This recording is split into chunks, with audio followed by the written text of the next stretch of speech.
Hello guys, magluto tayo ng dinengdeng na bulaklak ng kalabasa guys. Ayan, kakulo na yung tubig. Ayan, tapos ito yung bagoong galing sa Ilocosur. Ayan, may ingredients niya guys. Tapos lalagyan ko siya nito. Ayan, alamang. Gusto kong Nagyan natin ng konting bagoong. parang walang nangyari.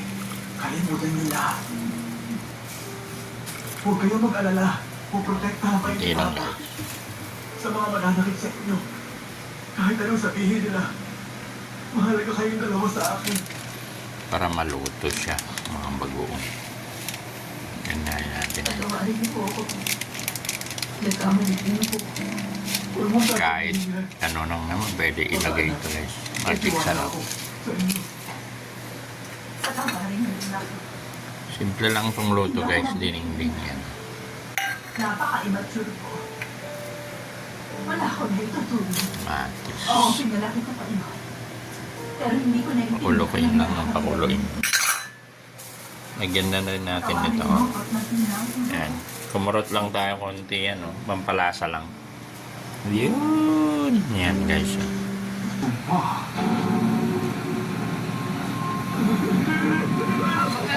Kulong-kulo na guys. Oh. Tanggalin natin yung mga yung itim sa ibabaw. Tunay na loyalty at iwalahan ng anyo.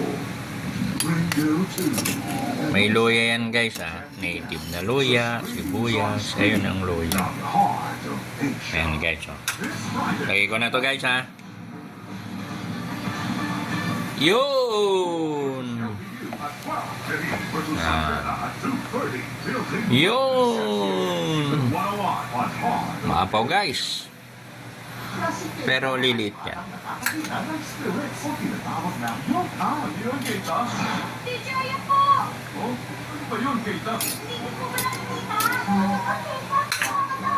Masarap to rin sa almusal guys eh. Pero akin sa hating gabi. Doon lang yung may time ako magluto. Yun.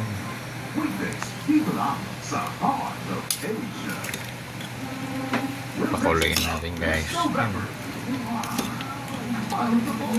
Kamatis luya ang magpapasarap dyan. Yun lang guys. Antay lang natin maluto. Bye bye.